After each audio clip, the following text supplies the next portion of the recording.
We start with new developments in the Epstein files, and it really helps explain why powerful people keep trying to tell the public to move on. You'll hear Caroline Levitt a little bit later in the show say, "We're moving on from this story." Well, good for you, Caroline, but we aren't. Members of Congress were finally allowed to look at unredacted Justice Department files about Jeffrey Epstein.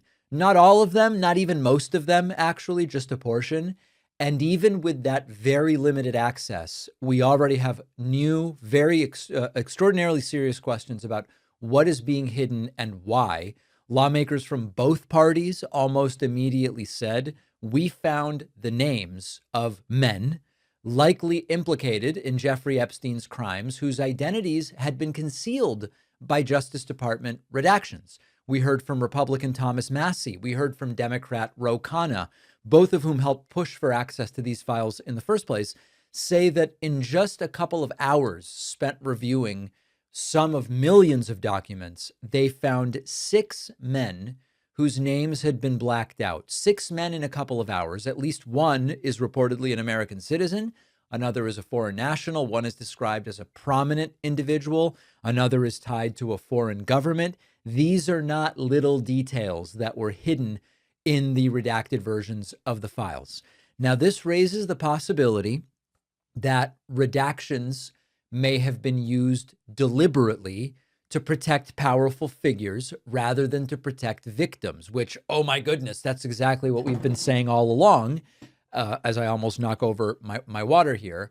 But the point was, we were told they were only going to be redacting for the purposes of protecting victims or individuals who are not guilty or potentially guilty of anything. Now, one of the most disturbing details in these latest revelations involves an email tied to a foreign business figure described in reporting as a sultan, whose association with Jeffrey Epstein was known, but it hadn't been fully detailed. And according to what's being described from the files, an email referenced a torture video sent to Epstein. Now, we don't know the full context at this time. We don't know the details of the video, but the fact that materials like this existed in files and were redacted is already alarming. Like, you don't have to decipher, is torture literal torture, or is it code for something or a euphemism? The fact that it was redacted previously is the scandal, and it raises an obvious question: who benefits from these redactions? I think we can infer a lot about from the answer to that question. There's another revelation that kind of resets the entire moral gravity of the case. Congressman Jamie Raskin says the documents he reviewed reference victims as young as 15, 14, 10, and in at least one instance, a 9-year-old. 9 years old. This reinforces what survivors and investigators have said for years, which is that the Epstein operation was systematic and it was large scale, and it likely involved more people than have ever been publicly named. There's also a potentially major political implication. Raskin says he saw an email describing a conversation between Epstein's lawyers and Donald Trump's lawyers around the time of the 2009 Florida investigation of Epstein. And according to Raskin's description of this, the email suggests Epstein was not a member of Trump's Mar-a-Lago club, but was a guest and had not been asked to leave. One of the big stories that Trump told us is, as soon as I found out what was going on, I asked him to leave. We later found out, it seems Trump asked him to leave, not because he found out what was going on, but because Epstein allegedly took an employee from Trump's spa to go work for Epstein.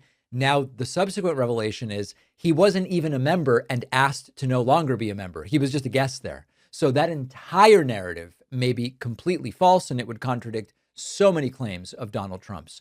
The bigger story, I believe, is the redactions themselves. And some lawmakers are asking the question about why powerful men appear to have been shielded when the law is supposed to protect victims, not influential associates of Epstein. Congress still has access to only about half of the total Epstein files. The review process is very tightly controlled. Lawmakers have to give advance notice. They have to review documents in person. They can't bring in any electronic devices. They can only take handwritten notes. That is not what most people picture when they hear there is going to be unparalleled, never before seen transparency. This story is now way bigger than Epstein as an individual. Who controls information is a big part of this. Who controls information when powerful people are involved, and when institutions decide what the public gets to see and when they're supposed to stop asking questions. That's how major abuse scandals historically stay buried, when the people in power protect powerful people who are potential or alleged perpetrators. Right now, we are starting to see bipartisan claims from lawmakers of both parties that names were hidden, that the abuse was even worse than publicly known, and that key timelines involving powerful people are contradicting public claims. We're not getting closure here. What we're getting is more questions, and we know we're only getting part of the picture.